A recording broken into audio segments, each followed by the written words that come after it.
Hi, willkommen zurück bei Nagarjuna. Ich habe am Ende der letzten Stunde einen Fehler gemacht. Ich habe gesagt, dass wir mit dem Kapitel fertig sind, aber das sind wir noch nicht. Wir sind immer noch im selben Kapitel 16.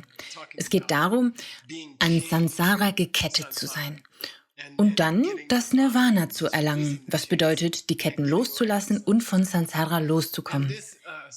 Und diese zweite Hälfte dieses Kapitels braucht nicht sehr lange, um unterrichtet zu werden. Also dachte ich, dass ihr vielleicht etwas sehen wollt, damit ihr die Arbeit wertschätzen könnt, diese Texte zu übersetzen, zu versuchen, diese Texte zu finden. Ihr steht also sozusagen am Ende der Nahrungskette. Apropos Ketten.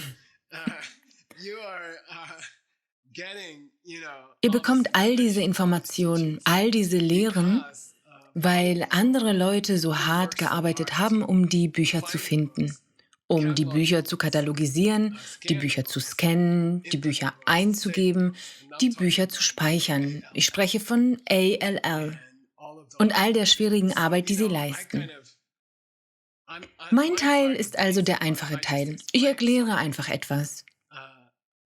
Ich bekomme das Buch, weil andere Leute über 30 Jahre lang so hart gearbeitet haben, um diese Bücher zu finden und um mir Bücher zu bringen. Sie sind wie diese Typen, die in die Welt hinausgehen, die Bücher finden und sie nach Hause zurückbringen. Ich kann mich hinsetzen und sie lesen und sie mit euch teilen. Also wollte ich irgendwie diese große Anstrengung von John Brady und seinem ganzen Team von ALL anerkennen. Außerdem von allen Goldclubs, den Club de Oro, auf der ganzen Welt. Alle von euch, die ihr so hart arbeitet, um Geld zu sammeln. Ich denke, manchmal, wenn ich du wäre, würde ich mich fragen, was machen Sie mit diesem Geld? Wo geht das Geld hin? Und ich dachte, du würdest es zu schätzen wissen, zu sehen, wie deine Spende zu dieser Klasse geworden ist. Also, zunächst einmal, die Spenden, die vor 20, 22 Jahren gemacht wurden, sie gingen in, wir versuchten, Chone Lamas Bücher zu finden. Und sie waren, in jenen Tagen war es sehr schwer, eine Kopie von einem der Bücher von Chone Lama zu bekommen. Mein Lehrer zeigte mir ein Buch von Chone Lama und ich dachte, wow, ich habe studiert, er hat 250 Bücher wie diese. Komm schon, Rinpoche, gib sie mir. Er sagt, nein, du kannst sie nicht bekommen. Und ich fragte, was meinst du, wir können sie nicht bekommen? Er sagt, wir haben einen Fehler gemacht. Ich fragte, wer ist wir? Er sagt, mein Kloster, Saramay, wir haben einen Fehler gemacht. Ich fragte, nun, was ist der Fehler? Er sagt, wir wollten nicht, dass andere Klöster die Bücher von Chone Lama bekommen. Denn so könnten wir alle Debatten mit den anderen Klöstern gewinnen. Also haben wir alle Bücher von Chone Lama sehr sorgfältig verwahrt. Ich fragte, ja, und was ist passiert? Er sagte, nun, wir hatten sie in der Bibliothek. Ich fragte, was ist mit der Bibliothek passiert? Er sagt, während der Kulturrevolution wurde die Bibliothek bombardiert und alles ist verbrannt. Jedes Exemplar ist verbrannt.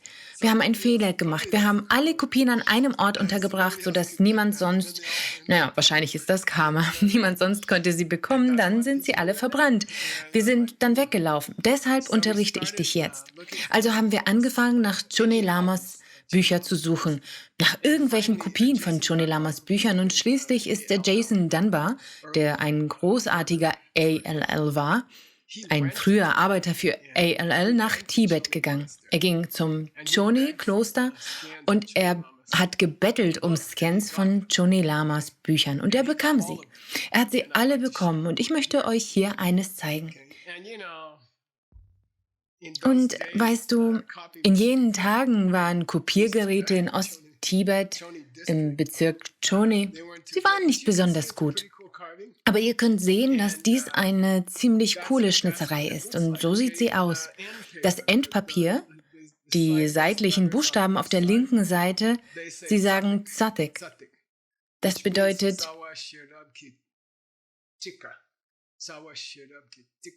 Tika bedeutet Kommentar. Und Sawashera ist ein Quelltext über Weisheit. Also man findet den Namen des Buches am Ende, dann steht die Seitenzahl dort. Die lautet dünn. Entschuldigung. Ja, Züdün, was 67 bedeutet. Und dann gibt es noch eine Nummer des Bandes, die wahrscheinlich ein Ga ist. Die bedeutet, dass seine gesammelten Werke aus mehreren Büchern bestehen. Wenn also die Seite vom Buch getrennt wird, was oft passiert, weil sie nicht zusammengebunden sind, dann kann man das Buch finden und sie wieder einlegen. Weil die Lehrer immer Seiten an ihre Schüler verteilen und sagen, lerne das auswendig, gib mir morgen die Seite zurück. Und sie tun es nie. Also ist die Kopie von Kloster Chöne und es war die einzige Kopie, die wir finden konnten. Immer wenn wir eine Frage hatten, wussten wir nicht, wo wir nachsehen konnten. Wir hatten nichts, womit wir es vergleichen konnten. Es gab keine andere Schnitzerei. Und es kommt oft vor, dass man eine Frage zu einer Schnitzerei hat. Ist diese Schnitzerei korrekt oder nicht? Dann sind wir nach Russland gegangen. Wir fanden, ich weiß nicht, 141.000 tibetische Manuskripte in der Sammlung des Königs. Der Zar von Russland hatte eine Sammlung, die er zusammengetragen hat. Er war ein Büchersammler. Russen sind unverbesserliche Büchersammler, sie lieben Bücher. Und er sammelte 141.000 Manuskripte. Wir haben also ein zweites Exemplar gefunden. Hier ist also eins, ihr könnt es im nächsten Bild sehen. Dies ist eine Kopie von Chone Lamas Arbeit, eine viel besser geschnitzte, wie man sieht, und viel deutlicher. Es dauerte 12 Jahre, um diese Bücher zu katalogisieren. Es hat 12 Jahre gedauert, nicht um sie zu kopieren, nicht sie zu scannen. Es hat 12 Jahre gedauert, die Namen aufzuschreiben. Und wir hatten 3 Leute, die Vollzeit arbeiteten.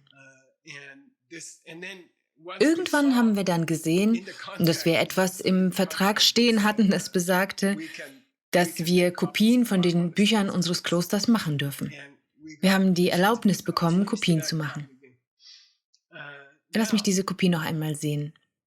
Nun, wenn der Typ, der das Papier nach unten hält, während die Walze über die Farbe auf dem Holzblock fährt, nach irgendetwas schaut, wahrscheinlich ein Mädchen oder sowas, dann bekommt er diese großen Streifen auf der Seite. Siehst du auf der rechten Seite, das ist eine leere Stelle. Ja, und dann muss Gischela versuchen zu raten, was da auf dem Holzblock war. Und es ist wirklich, wirklich schwierig manchmal. Es ist also sehr wichtig, verschiedene Holzblöcke zu haben. Es ist sehr, sehr wichtig, um die ganze Welt zu gehen und zu versuchen, eine weitere Kopie zu finden. Und es kostet Geld, von Osttibet nach Russland zu fliegen. Man braucht Geld, um die Russen zu überreden, dich 12 Jahre lang an ihren Büchern arbeiten zu lassen. Und das ist es, wofür ihr Spenden sammelt. Man benötigt eine Menge Geld. Es hat bisher, ich würde sagen, 5 bis 10 Millionen Dollar gekostet und wir sind zu etwa 5% fertig. Nun, wenn wir diese Klassen haben wollen und wenn wir von den Ketten, die uns an Sansara binden, befreit werden wollen, wer auch immer es ist, der an Sansara gebunden ist, brauchen wir diese Bücher. Und dazu brauchen wir Geld. Es kostet Geld, herumzufliegen und in alte Bibliotheken zu gehen und Monate, Jahre zu verbringen. 12 Jahre, das kostet Geld. Diese Typen, die in St. Petersburg lebten, St. Petersburg ist die teuerste europäische Stadt, weil man dort nichts anbauen kann. Als ich dort war, sagten sie, gib nicht viel Geld für das Abendessen aus. Und ich sagte, okay. Ich ging also zum Abendessen. Ich sagte, alles, was ich will, ist ein Salat. Und sie haben mir einen Salat gegeben. Am nächsten Tag sagte ich, okay, ich habe nicht viel Geld für das Abendessen ausgegeben. Was hast du bestellt? Ich habe einen Salat genommen. Oh mein Gott, das ist die teuerste Sache. Weißt du, das sind ungefähr 50 Dollar. Ich fragte, warum? Sie sagten, du bist in Russland, es ist zu kalt, man kann hier kein Gemüse anbauen, verdammt. Du hättest etwas Schafsfleisch essen sollen oder so. Es kostet also Geld, dort zu bleiben. Es kostet Geld, eine Menge Geld, um dort 12 Jahre lang zu bleiben. Auch alle möglichen anderen Probleme. Einer unserer Mitarbeiter wurde entführt, von der russischen Mafia entführt. Sie sagten 50.000 Mäuse oder wir werden ihn umbringen. Ja, und weißt du, das ist teuer. Wie auch immer, eine weitere Sache, die ich euch zeigen möchte, ist, warum John Brady so brillant ist und warum sein Projekt eure Hilfe so verdient hat. Schauen wir uns die nächste Folie an. Dies ist ein Holzblock aus dem Kloster Chöne. Wahrscheinlich wurde er irgendwann um 1700 gedruckt. Ich meine, um 1700 geschnitzt. Und wenn du Tibetisch kannst, schau dir die 4. Zeile an, okay, Tim? Willst du es langsam vorlesen? Ab Shen? Ah, los geht's. Mach. Gyu Dang, Jebu, Ni, Dang. Mach weiter. Dang Ni, Sen, Shi, Ni, Dang. Okay, gut. Es bedeutet, und Geshe-la übersetzt. Geshe-la bereitet sich auf diesen Kurs vor. Und Geshe-la wird verrückt, weil es keinen Sinn ergibt. Hier stimmt etwas nicht. Wie Geshe-la nach vielen, vielen Jahren. Du riechst, dass irgendetwas faul ist. Als würde hier etwas fehlen. Und übrigens, Tim, du weißt es zu schätzen.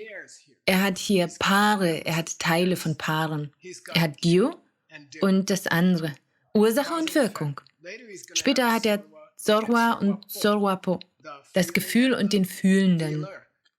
Und dazwischen hast du noch Ding definiert ohne Definition. Du hast Ding definiert. Es ist eine Liste von Paaren, aber es gibt einen einzelnen Teil in der Mitte. Es sollte... Welches Wort fehlt?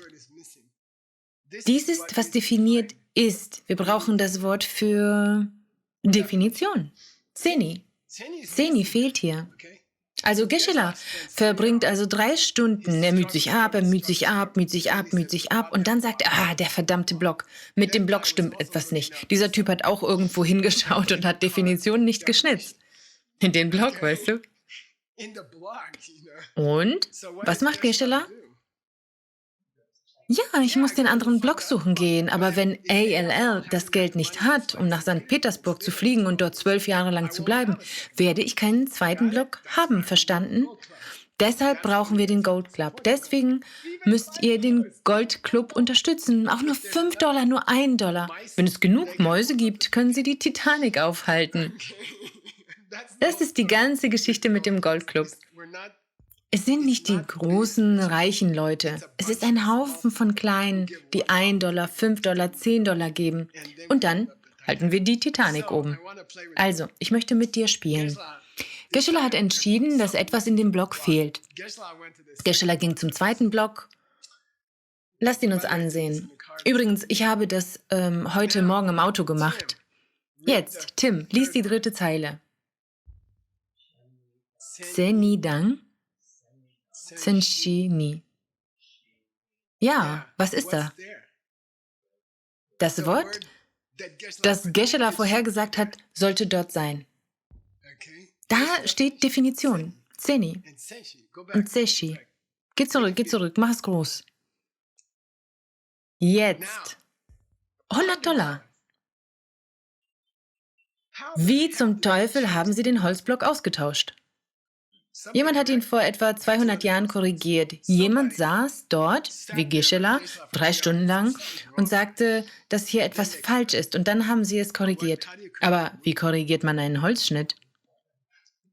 Man schleift die Buchstaben ab und schnitzt eine quadratische Stelle aus. Dann nimmst du ein Stück Holz und schneidest es auf die gleiche Größe, klebst es in den Block und schnitzt ihn dann neu. Aber da ist kein Platz, um ihn neu zu schnitzen, weil wir ein Wort hinzufügen. Was macht man also? Man verkleinert alles. Schau dir die 3. Zeile an, das ist sehr cool. Man verkleinert alles. Der Typ versucht zu schnitzen. Oh.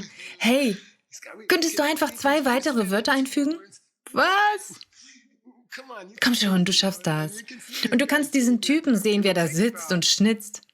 Es würde ungefähr, ich weiß nicht wie lange, dauern, 3 oder 4 Stunden, um es zu schnitzen. Und er schnitzt alles kleiner. Also, wenn man sich das Bild ansieht, kann man das sehen. Ich finde das sehr cool, dass ein Typ den Block genommen hat, das fehlende Teil herausgeschnitten und eingeklebt hat. Und deshalb ist es kleiner, okay? Cool? Ist das nicht cool?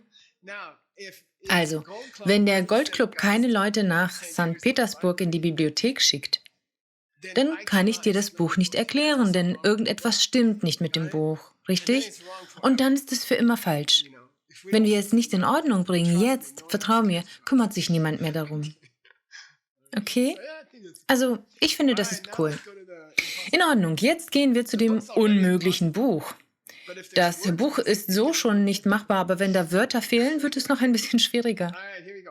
In Ordnung, los geht's.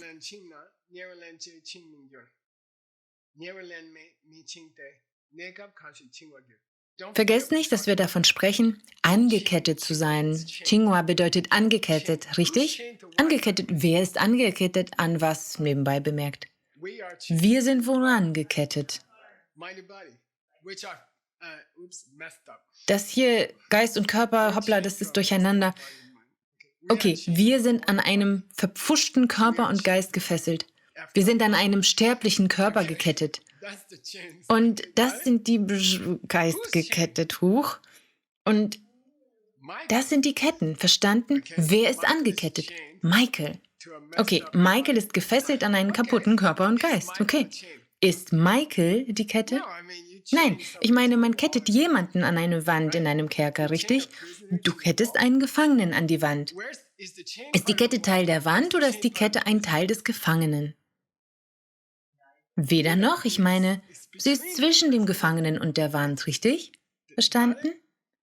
So, und nebenbei bemerkt, im Abhidharma ist die Kette eine separate Einheit. Das ist sehr interessant. Man sagt, es gibt deinen Körper und Geist und dann gibt es Pachi. Die Kette ist eine Art mystisches drittes Ding, das Pachi an seinem Körper und Geist gekettet hält. Und Nagarjuna sagt, komm schon. Entweder ist die Kette Teil des Körpers und des Geistes oder die Kette ist ein Teil des Typen, der an Körper und Geist gekettet ist. Aber die Kette, wo sonst sollte die Kette sein? Der Typ stirbt, was passiert dann?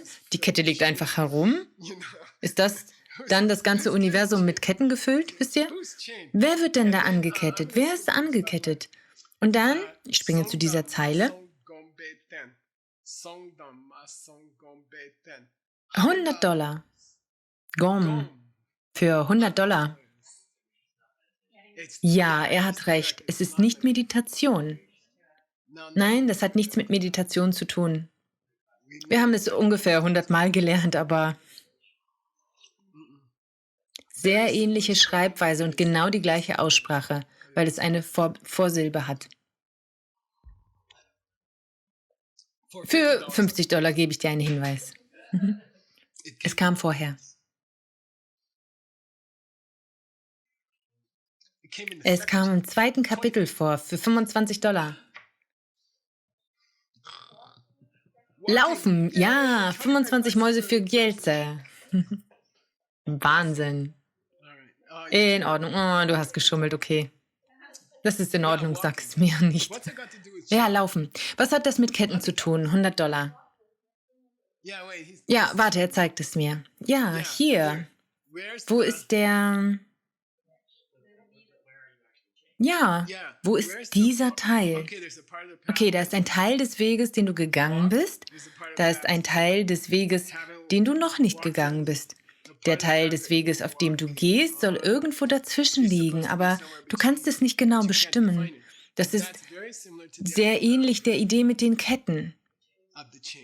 Der mittlere Punkt, der Teil des Weges, den du jetzt beschreitest, Gom.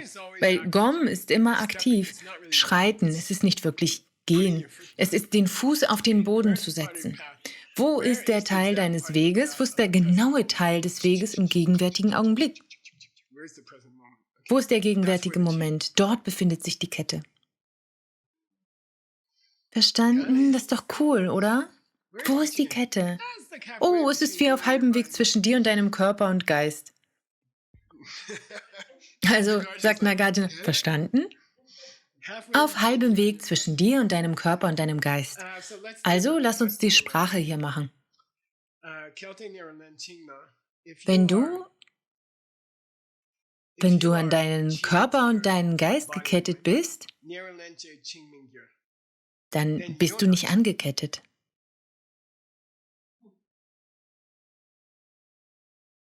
Wenn die Kette Teil deines Körpers und deines Geistes ist, dann ist die Kette nicht Teil von dir. Wie ist das zu verstehen? Wenn du deinen Körper und deinen Geist loslässt, wärst du nicht mehr angekettet. Wenn du gestorben wärst, wärst du nicht mehr angekettet. Du würdest ins Nirvana gehen. Wenn die Kette ein Teil deines unzulänglichen Körpers und Geistes ist, wenn du einen Körper und Geist loslässt, wie du es immer wieder tust, dann solltest du für eine Weile entfesselt sein. An welchem Punkt bist du denn angekettet? Nun, hier dasselbe Argument. Sag mir, woher es kommt. Für $100. Gott, ihr verdient heute so viel Geld. Fertig? Alle sind wie, oh. Haben die Ketten existiert, bevor der Typ angekettet wurde? Also, wofür die $100, Gisela? Du bringst mich zurück zu einem früheren Vers in dieser Unterrichtsreihe. Ja, das ist gut, aber wir haben davor noch gesprochen. Übrigens, der Name des 9. Kapitels ist, war da vorher etwas da? Der Name des 9. Kapitels ist eine Untersuchung, ob vorher etwas da war. Und es bezog sich auf einen der Sinne. Ja, wenn man sich etwas ansieht. Ja, ist das Auge da? Ist das kleine Mädchen mit dem Teleskop da? Sie geht nach draußen und dann sind die Sterne da? Kommt der Wahrnehmende zuerst oder kommt das Sehen zuerst? Welches von beiden? Geht das kleine Mädchen mit dem Teleskop hinaus und schaut sich dann die Sterne an? Oder wie funktioniert das? Geht das kleine Mädchen mit dem Teleskop aus dem Haus und schaut sich dann die Sterne an? Sie muss. Sie muss, weil es ein Teleskop geben muss, bevor es Astronomie gibt. Aber sie kann nicht, weil sie keine Astronomin ist, bis sie sich die Sterne ansieht. Also ist die ganze Sache unmöglich. Jetzt nimm das hier. Ketten. Waren die Ketten zuerst da oder war der Angekettete zuerst da? Ja, gut, du kannst kein Angeketteter sein, bevor du angekettet wurdest. Aber man muss Ketten haben, um angekettet zu werden. Okay, die ganze Sache ist etwas durcheinander und der Punkt ist, wenn es Ärger in der Küche gibt, um herauszufinden, warum der Ehemann verärgert ist, muss man nach anderen Möglichkeiten suchen. Vielleicht kommt das alles von dir. Vielleicht kommt das alles von dir. Okay, das ist die Schlussfolgerung. Vielleicht kommt das alles von dir. Vielleicht machst du das Teleskop und dann machst du das Mädchen und du machst die Astronomie. Alles kommt von dir. Aber sie verursachen sich nicht gegenseitig da draußen. Es sieht aus wie dup, dup, dup, aber es ist wirklich dup, dup, dup. Okay, verstanden? Das war's schon. Wenn du merkst, dass es dup, dup, dup ist, dann kannst du Medizin-Buddha-Mantra machen. Aber wenn du denkst, du bist dup, dup, dup, bist du in Schwierigkeiten. Wenn du da draußen bist und Medizin-Buddha-Mantras machst, bist du in Schwierigkeiten. Wenn du erkennst, dass das Mantra von dir kommt, die Krankheit von dir kommt, das in Ordnung bringen von dir kommt, dann kannst du ein Mantra benutzen. Cool? Okay, gehen wir zum nächsten. Oh, übrigens, nächstes Bild. Ist der Typ gefesselt oder nicht?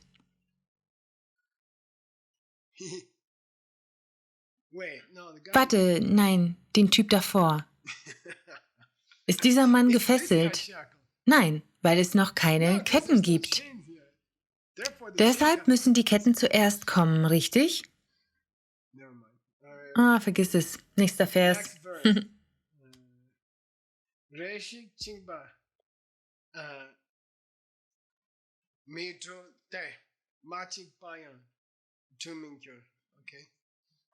Okay,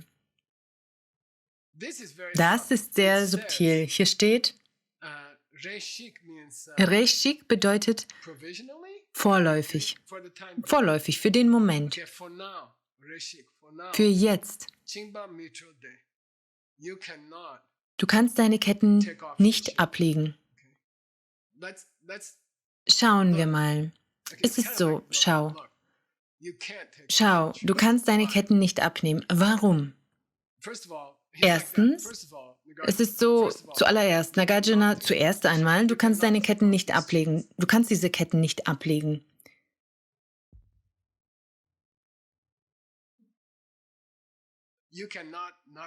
Du kannst nicht mit deinem Mann streiten. Du kannst diese Ketten nicht ablegen. Warum nicht? Weil du die Ketten siehst. Du kannst die Ketten nicht abnehmen. Und warum? Weil du denkst, dass diese Ketten aus dieser Richtung kommen. Dann ist die Art, wie du über die Ketten denkst, die Kette. Verstanden? Du kannst nicht. Er sagt nur, hey, lass mich dir etwas sagen. Was? Du kannst diese Ketten nicht abnehmen. Warum nicht? Weil diese Ketten aus dieser Richtung kommen. Und zu denken, dass sie aus dieser Richtung kommen, das sind die echten Ketten. Das ist sehr sexy. Zu denken, dass die Ketten aus dieser Richtung kommen, wenn du die Ketten ansiehst, ist die echte Kette. Und wenn du die Kette anschaust, dann wirst du mehr und mehr angekettet.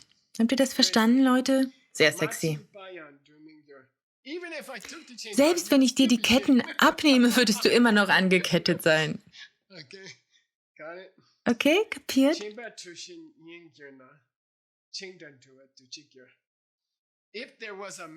Wenn es einen Mittelpunkt beim Schreiten des Fußes auf dem Weg gibt, zwischen angekettet und losgekettet sein, dann genau so, dann irgendwo der Teil des Weges, auf dem du gewesen bist und der Teil des Weges, den du berühren musst, wenn es eine Stelle gibt zwischen angekettet und losgekettet sein, die sich berühren kann, dann kann man angekettet sein und gleichzeitig losgekettet sein. Das ist nicht möglich.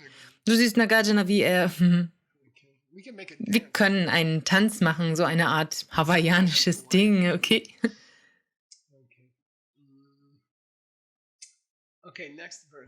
Nächster Vers.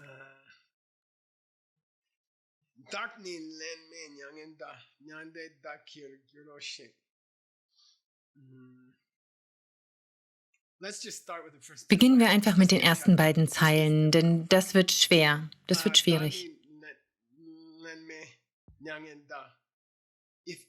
Wenn ich nicht Nirvalenba könnte, das wäre das andere. Wenn ich aufhören könnte, könnte ich das Nirvana erreichen.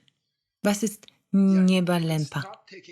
Ja, wenn ich aufhören könnte, neue Körper und Geister anzunehmen, das wäre das Nirvana, weißt du? Wenn ich aufhören könnte, krebsverseuchte Körper anzunehmen und wutgefüllte Geister, dann wäre das Nirvana. Wenn ich das aufhalten könnte. Ich möchte das Nirvana mein eigen nennen. Ich würde das Nirvana gern zu meinem eigen machen. Dann steckst du schon in Schwierigkeiten, weil ich und mein, das ist die Definition des Missverstehens. Welches Glied im Rad ist das? Im Rad des Lebens. Das ist der blinde Mann. Welches Glied? Nummer 1 verursacht alles andere. In der Minute, in der du sagst, ich will Nirvana, bist du bereits in Schwierigkeiten. Wer ist ich? Wer ist ich? Welches Nirvana? Das bedeutet, ich möchte es zu meinem eigen machen. Aber, Christina, das Wort für mein, das Wort für mich, Atman, bedeutet auch Selbstnatur. Selbstnatur. Wenn wir Dagme sagen, anatmen, anatmen. Keine eigene Natur. Das Wort für Ich in Tibetisch und Sanskrit ist das Wort für Selbstexistenz.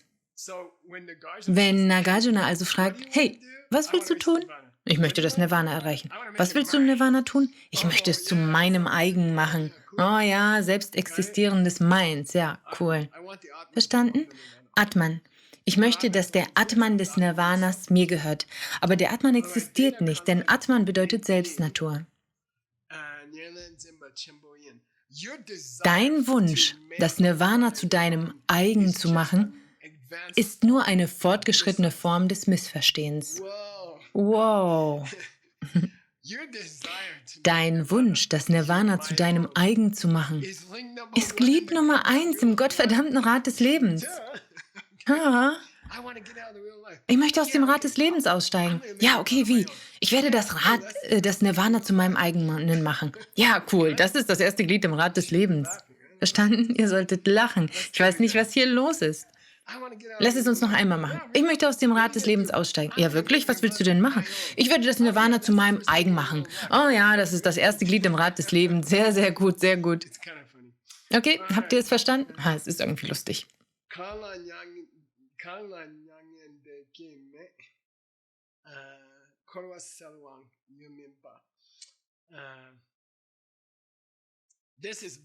Das ist sehr schwierig. Und man braucht Chone Lama. Die Zeile bedeutet, nirgendwo könntest du Nirvana erschaffen. Nirgendwo könntest du Kye, das ist das D, Kye mit einem D, was erschaffen bedeutet, im Gegensatz zu geboren werden. Ohne das D, geboren werden. Mit dem D, erschaffen. Was ist die berühmteste Verwendung dieses Verbs? Das ist ziemlich nah dran. Das ist tatsächlich wahr. Wie wäre es mit Tsemkye? Um den Geist zu gebären, um den Wunsch nach Erleuchtung zu gebären. So, aber hier, okay, $100-Frage. Gott, Leute, ihr verdient heute so viel Geld. Chone Lama sagt, das Wort Kye hier, das bedeutet erschaffen. Du willst dein Nirvana erschaffen, richtig? Du willst dein Nirvana erschaffen. Er sagt, das Wort erschaffen ist ein Codewort für Dromdo. In diesem Paar namens Dromdo und Kundeb. Yay, Überschätzung. $100. Jigme, kannst du Jigme $100 zahlen? Welche Jigme nimmt nun das Geld? Und welche Jigme gibt das Geld? Und wo ist die Grenze dazwischen? Ja, überbewerten. Und was bedeutet das hier? Wenn du sagst, ich will das Nirvana zu meinem eigen machen, dann erschaffst du ein falsches Nirvana. Du erschaffst ein selbst existierendes Nirvana. Wenn du sagst, ich will das Nirvana zu meinem machen, dann erschaffst du Nirvana. Und dann sagt Chone Lama, wenn Nagarjuna hier sagt, erschaffen, meint er ein selbst existierendes Nirvana, verstanden?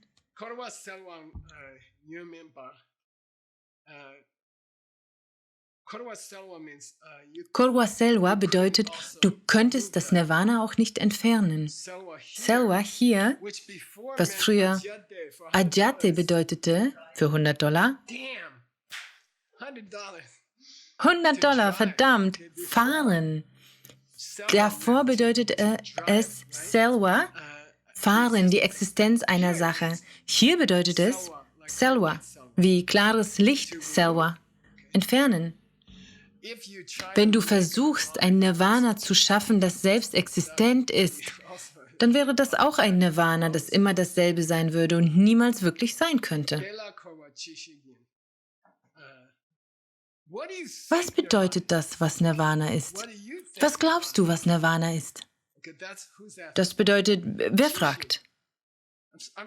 Sorry, ihr Leute, die ihr ein Nirvana erschafft, was denkt ihr, was Samsara ist? Was glaubst du? Was denkst du, was Samsara ist? Nun, wollt ihr eine frustrierende Sache erfahren? Die Antwort fehlt in beiden Schnitzereien. Die Antwort fehlt in beiden Schnitzereien. Es ist verblüffend. 370 Jahre lang hat es niemand bemerkt, okay? Ich weiß nicht, was da vor sich geht. Ich weiß nicht, was sie in diesen Klöstern machen. Aber es ist im Tengyur. Es ist in Nagarjuna. Die Linie existiert in der Schnitzerei von Nagarjuna. Denn er zitiert den Vers hier. Also bin ich losgegangen und habe ihn dort gefunden. Gott sei Dank gibt es den Club Doro. Deshalb konnte ich es in einem anderen finden, aus Indien. Ich habe es aus Indien gefunden und die Zeile fehlte, die ganze Zeile fehlte. Die Antwort auf diese Frage, was glaubst du, was Samsara überhaupt ist? Und dann war die Antwort falsch. Die Antwort fehlte. Hier kommt also die Antwort.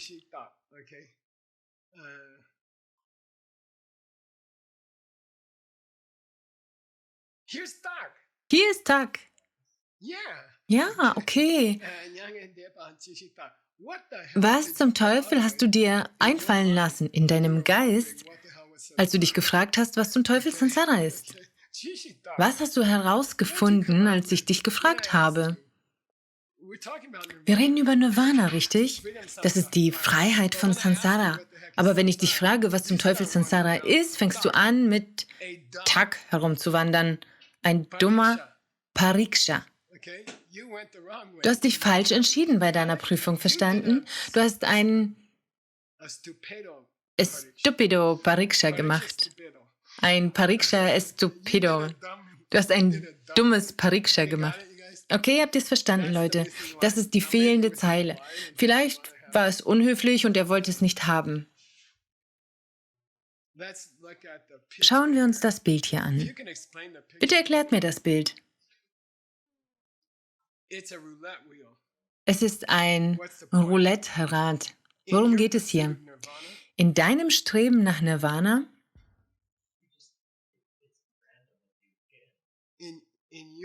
In deinem Streben nach Nirvana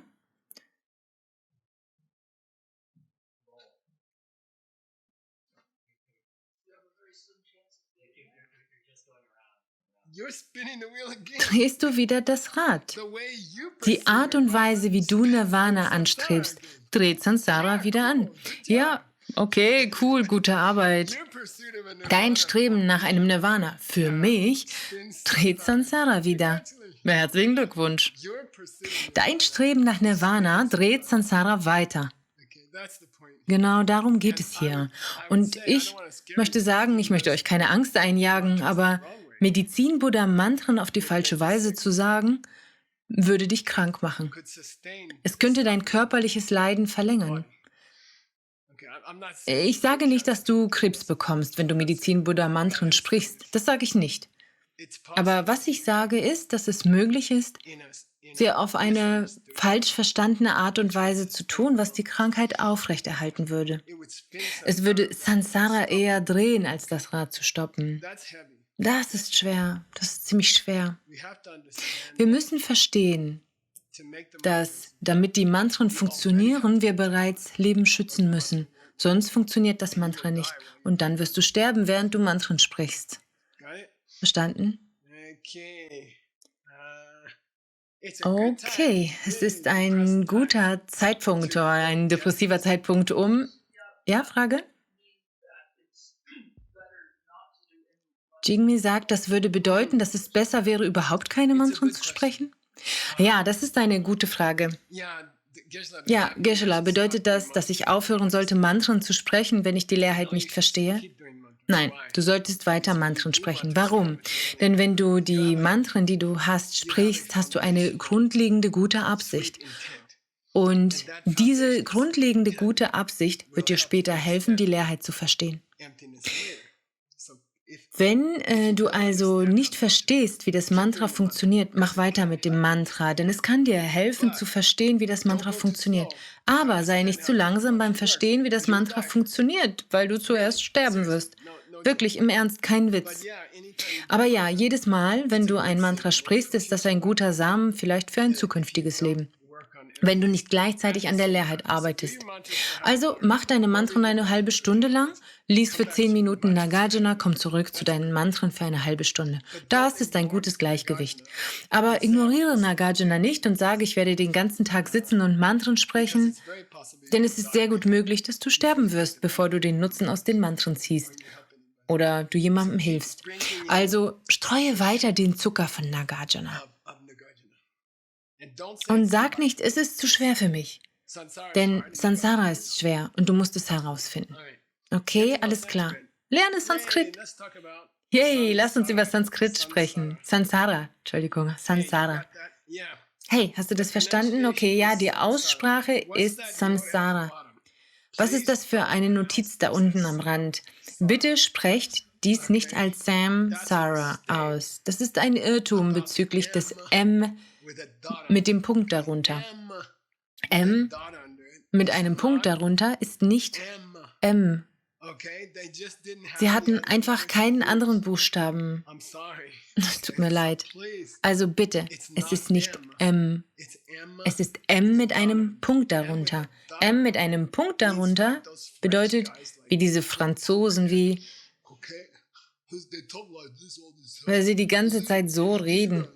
Gisela, du musst nach Paris kommen. Du wirst das Beste haben, weißt du? Es ist dieses Nasale.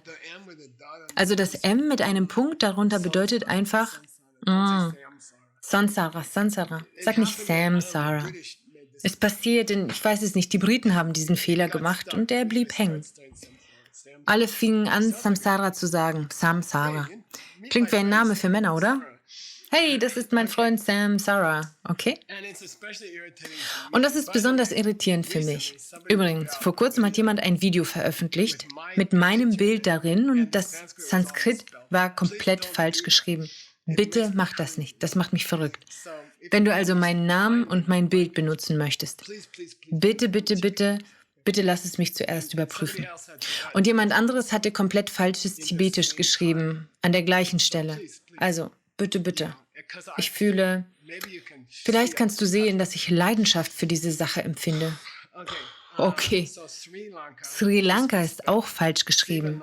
Sivananda Yoga Zentren ist falsch geschrieben, weil sie das Diakritikum weggelassen haben. Sie haben das Aussprachezeichen weggelassen, genauso wie der Punkt von M entfernt wurde. Hier ist also dieser arme Herr Sivananda, dessen Name immer falsch ausgesprochen wird, und dieses arme Land, dessen Name für immer falsch ausgesprochen wird. Es heißt Sri Lanka. Es heißt nicht Sri Lanka. Aber der Punkt ist weggefallen. Okay, verstanden? Das Gleiche gilt für Samsara. Okay, Geshe-la. Wenn du Geshe-la irritieren willst, jetzt weißt du es wie. Sam bedeutet zusammen, zusammen mit. Übrigens, für sich selbst genommen ist es Sam. Dann bedeutet es fließen. Europäisch ist das auch Sir. Man findet es in Serum, was ein fließender Stoff ist. Und Strudel, das ist interessant, kommt von Sir, wegen des Strudelaussehens einer guten Zimtrolle. Ergibt das nicht einen Sinn für das Sanskrit von Sansara? Also sind Strudel und Sansara untrennbar miteinander verbunden. Wenn du jemals einen Strudel hast, gib ihn mir. Und ich kann mich um ihn kümmern, weil das Sansara ist, dieselbe Wurzel. Okay, das war's. Lasst uns zurückblicken, was passiert ist. Wir haben versucht herauszufinden, wer es ist, der ins Nirvana kommen wird. Und wer es ist, der an seinen Körper und seinen Geist angekettet ist. Ihr müsst darüber nachdenken, Leute. Alle sagen, ich will ins Nirvana. Jeder sagt, ich möchte dem Rad des Lebens entkommen. Hast du die Häuser im Rad des Lebens bemerkt? Hast du die zwei Typen im Boot bemerkt im Rad des Lebens? Wer sind die zwei Typen im Boot im Rad des Lebens? Mingsuk. Ja, Körper und Geist. Es sind Körper und Geist. Wenn du aus dem Rad aussteigst, musst du das Boot mit dem Körper und dem Geist darin zurücklassen. Nun, wer bleibt dann noch übrig? Willst du herumlaufen ohne Körper und Geist? Hier, das ist mein Freund. Ich kann ihn nicht sehen. Ja, tut mir leid, er hat keinen Körper. Nun, was denkt er über Demokraten und Republikaner? Nun, er denkt nicht, er hat keinen Geist. Das hat er im Rad des Lebens zurückgelassen. Nun, wo ist er? Ich weiß es nicht. Ihr müsst darüber nachdenken. Du sagst immer wieder, du willst ins Nirvana gehen. Was ist das? Ich will diesen Körper loswerden, der früher oder später Krebs bekommen wird, okay? Egal, was du trinkst. Und ich will diesen Verstand loswerden, der völlig durcheinander ist, mit Eifersucht etc. etc. Okay, was passiert, nachdem man ihn losgeworden ist? Oh, darüber habe ich nicht nachgedacht. Ich möchte aus diesem Bus aussteigen. Dann stehst du draußen mitten in der Wüste. Du sagst, du willst aus dem Bus aussteigen? Ja, aber ich habe nicht nachgedacht, was übrig bleiben würde. In Ordnung? Du musst darüber nachdenken.